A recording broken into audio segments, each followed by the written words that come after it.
अच्छा भाई, तो अब इस सवाल में देखें वो क्या बोल रहा है। The force F acts at the end of the angle bracket shown, determine the movement of the force about point ओ।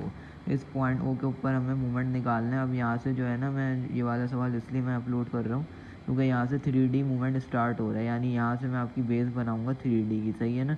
तो अब मैं तो स्केलर का तरीका पता है कैसे, कि हम एफ़ को पहले 30 एंगल दिया हुआ है तो हम एफ़ को रिजॉल्व कर लेंगे, फिर हमें ये वाला डिस्टेंस परपेंडिकुलर पता है, ये पता है, हम मूवमेंट निकाल लेंगे ओके के दरमियान, सही है। तो इसका फर्स्ट मेथड तो ये हो जाएगा, मैंने जो है वो रफली सा ये बना दिया, और ये 400 साइन 30 इंटू 0.2 और 400 कॉस 30 इंटू 0.4। क्यों हुआ ऐसा, क्योंकि इसका ये वाला कंपोनेंट फोर्स को जो हम रिजॉल्व करेंगे, एंगल के साथ वाला जो होता है वो कॉस थीटा होता है, और एंगल के सामने वाला जो होता है वो साइन थीटा होता है। तो वो ये होगा, तो ये यूं मूवमेंट बनाएगा। मैंने आप लोगों को बताया कि हेड से आप सर्किल बनाने की कोशिश करें कहाँ पर, जहाँ पे मूवमेंट निकालना है। तो मैं यहाँ से मैं अगर फोर्स को रिजॉल्व करता हूँ तो मेरी फोर्स यहाँ बनेगी, मैं यहाँ से यूँ बनाऊँगा तो 0.2, सही है। 0.2 इंटू 400 साइन 30 आ जाएगा, और क्लॉकवाइज नहीं होगा, एंटी होगा ये देखें यहाँ पे रिजॉल्व होगी ना फोर्स का एक्स कंपोनेंट, ये रिजॉल्व हो रहा है, यहाँ पे कहीं बनेगा। तो यूँ करके हम आएंगे तो वो हमारे पास जो है वो एंटी क्लॉकवाइज है। इसी तरह अब वाई कंपोनेंट की बात करते हैं तो वो नीचे यूँ रिजॉल्व होगा, सही है। तो अब ये 30 डिग्री वाई के साथ बना रहा है, तो इसको हम यूँ लेके जाएंगे, सही है। तो 0.4 डिस्टेंस में लिया, लेकिन ये अब क्या होगा, क्लॉकवाइज होगा, इसलिए नेगेटिव आ गया। तो मैंने इस तरीके से कर दिया, -400 कॉस 30 0.4, और मेरे पास आंसर आ गया MO 98.6 न्यूटन मीटर। अब इसको हमें कार्डियन फॉर्म में लिखना है, तो हम के की फॉर्म में लिखेंगे। क्यों, क्योंकि आई क्रॉस जे करते हैं तो हमें के मिलता है, right hand rule according to, सही है। और अभी जो है वो नेगेटिव आया, तो इसका मतलब जो डायरेक्शन है वो इन टू दी पेज है, यानी पेज के अंदर है। अगर ये पॉजिटिव आता तो आउट ऑफ दी पेज होती, सही है। तो आई होप कि क्लियर होगा। अब इसका दूसरा मेथड मैं आपको समझाने लगा हूँ।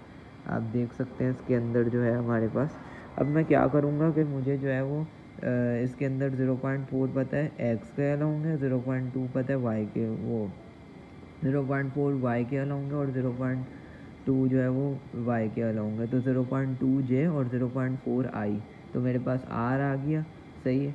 और ये 0.2 जो है वो नेगेटिव का क्यों हुआ, क्योंकि हम नेगेटिव वाई में जा रहे हैं, नीचे आ रहे हैं, सही है। तो हमारे पास आर आ गया, फोर्स को सिंपल रिजॉल्व कर लिया। इसका जो कॉस वाला कंपोनेंट है वो वाई में है, तो 30 जे कॉस 30 जे और साइन 30 आई हो जाएगा।